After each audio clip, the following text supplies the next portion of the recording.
Alright folks, welcome back to the channel. Today we've got something a little different to share with you, a custom rifle. This one not necessarily adorned with a beautiful walnut stock or anything of the sort, but it is beautiful in its utility, and it kind of plays along with the recent theme with the gun sight service pistol, this being a scout rifle. This scout rifle is a custom built unit.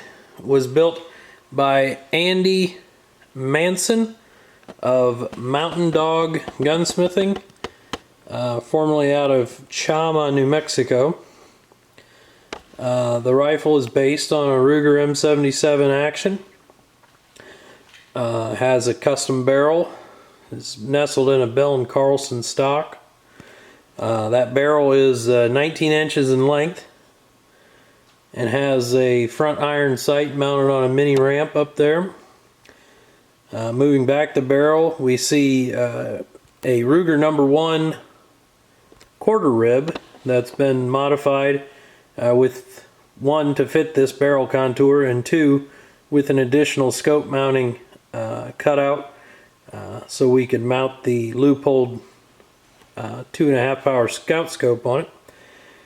Moving back the action here, we see that this has a Ruger 1022 fold down rear sight dovetailed into the rear bridge there, so that sight does fold down out of the way when you don't want it. It doesn't interfere with the use of the scope really, in my opinion. This is an older tang safety model, so it's just a 2-position safety on the tang there. The gun, the Kevlar stock, of course, is all black. A little bit about the M77. That Ruger introduced the M77 in 1968. It was designed by Bill Ruger, and the stock was designed by Leonard Brownell. Leonard, oddly, famous stock maker, gun maker, not any relation to the Brownells that I'm aware of anyway, meaning Bob and Frank and Pete of Brownells Incorporated. So this gun, we'll flip it over here so you can get a look at the other side. It is a flat bolt Ruger, and that kind of dates it some. The flat bolt, of course, talking about the fairly flat bolt handle with a small graceful knob. I like to think that that probably somewhat, that design feature was also carried from Leonard Brownell, who liked a pretty scant butter knife style bolt handle on a lot of his guns, from what I've seen.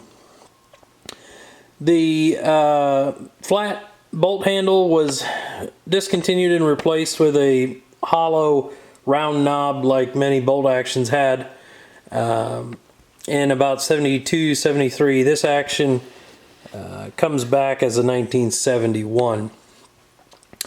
The excuse me. The kind of a little history on the scout rifle, of course, brought from Jeff Cooper's mind to reality. He worked on it through the 70s and the 80s, of course, and really started firming it up in the 80s. In the 80s, he started having scout conferences where he invited fellow shooters to come out and shoot this style of rifle with the forward mounted optic. And there were other criteria too. Of course, there was a weight criteria. He liked scout rifles to have a minimum of a 30 caliber. 308 was super popular, of course. And he wanted them to have either a detachable magazine or a way to reload them faster. That was another reason, I think, to mount the forward mounted scope, was that you had full access to the top of the action so that you could shoehorn rounds in there at a rapid pace.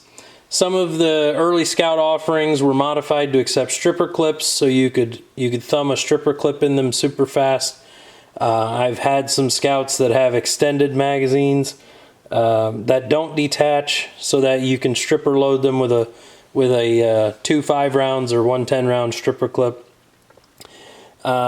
This rifle is not a traditional scout in that it is what we'll refer to as a super scout. It is a 350 Remington Magnum chambering, so much more potent round than the 308. certainly up close and personal, which by and large is what these rifles are designed to do. They, you know, need to be effective out to 300 or 400 yards to kind of meet those scout criteria. And in my opinion, the load that I've first tried in this is identical to my 35 Whelen load in bullet and charge weight. And I have tried that round out to 400 yards, and it's very manageable to get hits at that distance. And while we're talking cartridges, we'll look down here at these rounds on the table.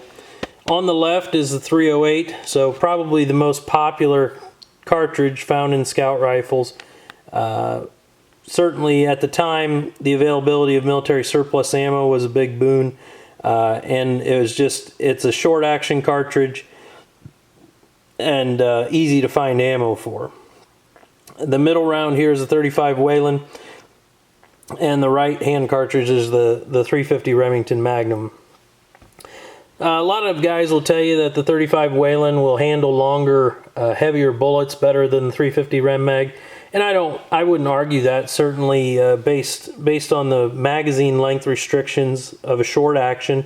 Of course, you could build a long action 350 Rem Mag if you really wanted to, but I'm not really sure why you would do that over chambering the 35 Whelen. This rifle is a short action.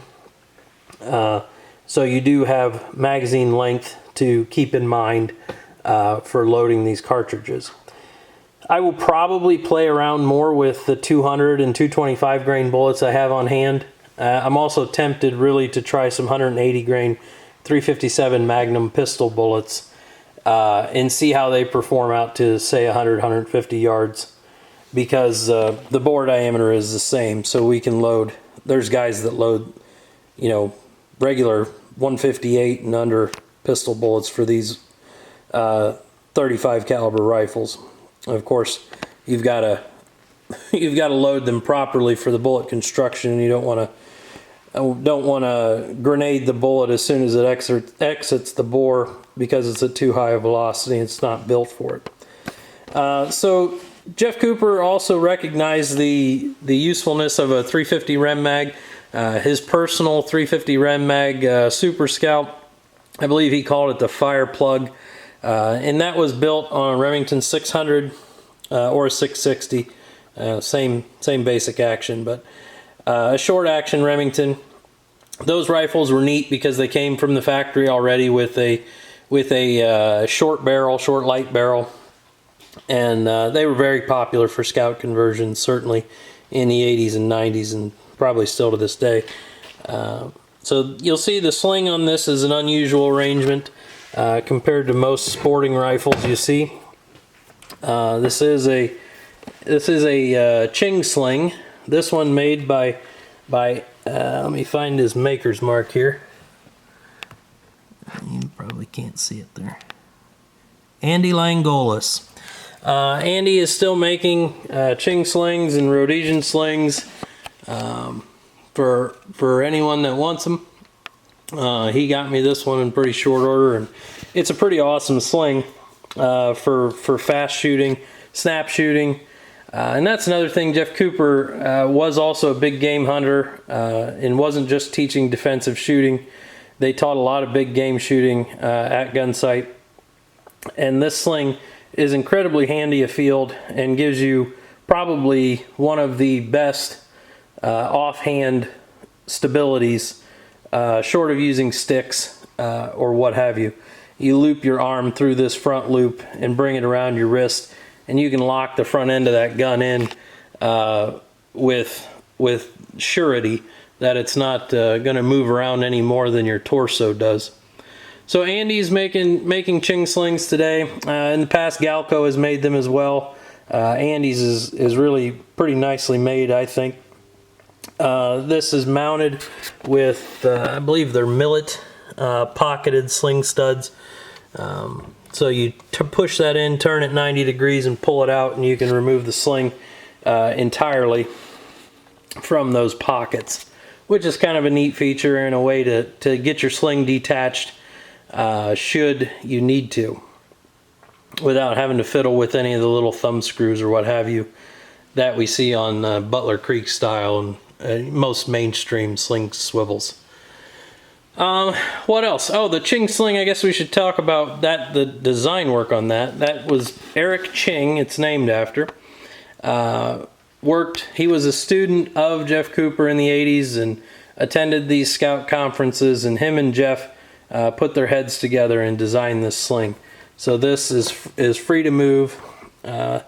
Bunch of holes on here like you'd expect on most military style slings, and you can move this stop around to adjust this for really almost any body type, to be able to use this. Big arms, small arms, tall, short, etc. Just a really neat setup, and it's really quite fast, like I said, in the field. I shot one group with this rifle so far. Just at 50 yards, here's the range I have at the shop. And I just shot it offhand with the sling, and I put 5 rounds in just over half an inch, with 4 of those rounds being under 1/4 of an inch spread. So that tells me this rifle has high potential, and I'm looking forward to getting a day to take it out to 100 and 200 yards as well. I hope you guys enjoyed the video. Please subscribe to the channel and click these other video links, and you can watch our custom rifles playlist and some other videos. We appreciate you guys tuning in. Thanks. Have a great day.